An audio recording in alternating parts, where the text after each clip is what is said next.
पाकिस्तान में आतंकवाद का गढ़ कहा जाने वाला बहावलपुर एक बार फिर सुर्खियों में है।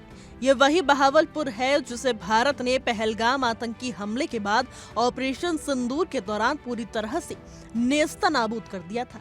लेकिन अब वही बहावलपुर दोबारा आतंक की हलचल में डूबा हुआ नजर आ रहा है। नया मामला इसलिए गंभीर माना जा रहा है क्योंकि पाकिस्तान के दो कुख्यात आतंकी संगठन लश्कर-ए-तैयबा और जैश-ए-मोहम्मद ने बहावलपुर में एक संयुक्त बैठक की है। इस बैठक में भारत के खिलाफ आतंकी अभियानों और आने वाले हमलों की रणनीतियों पर चर्चा हुई, जिसकी खुफिया रिपोर्ट सामने आते ही भारत की सुरक्षा एजेंसियों की चिंता बढ़ गई है।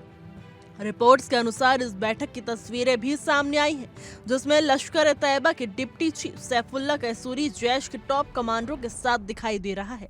यानी दोनों आतंकी संगठनों के एक साथ आने की पुष्टि इन तस्वीरों ने साफ कर दी है।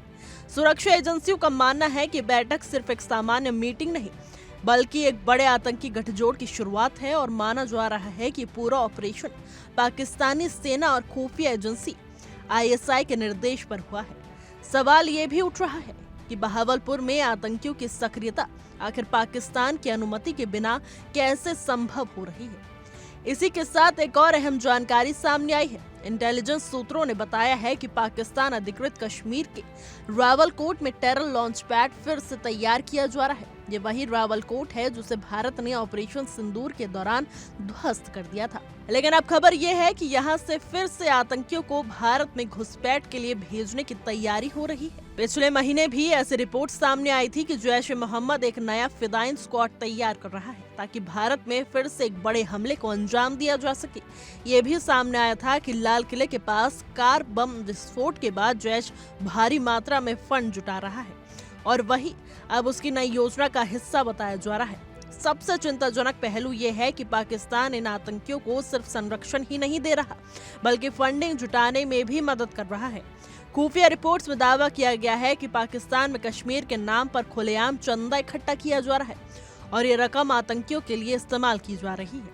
हैरान करने वाली बात यह है कि चंदा इकट्ठा करने के लिए डिजिटल तरीके भी अपनाए जा रहे हैं। रिपोर्ट्स के अनुसार सादा पे नाम के एक पाक ऐप का इस्तेमाल लाल किले के विस्फोट के लिए फंड जुटाने के लिए किया गया था और अब उसी ऐप के जरिए आतंकवादियों के लिए करोड़ों की रकम जमा की जा रही है। यह साफ दिखाता है कि आतंक की पूरी मशीनरी एक बार फिर से पाकिस्तान में सक्रिय हो चुकी है।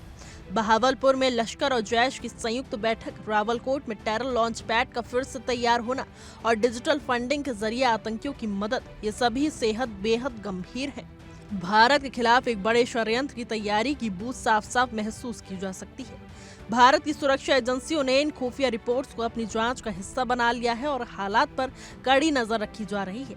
लेकिन जिस तरह पाकिस्तान आतंकवाद को फिर से बढ़ावा दे रहा है, वो भविष्य में भारत और क्षेत्र सुरक्षा के लिए एक बड़ी चुनौती बन सकता है। फिलहाल के लिए हमारी आज की रिपोर्ट में बस इतना ही। देश और दुनिया की तमाम खबरों के लिए देखते रहिए इंडिया डेली का डिजिटल प्लेटफॉर्म।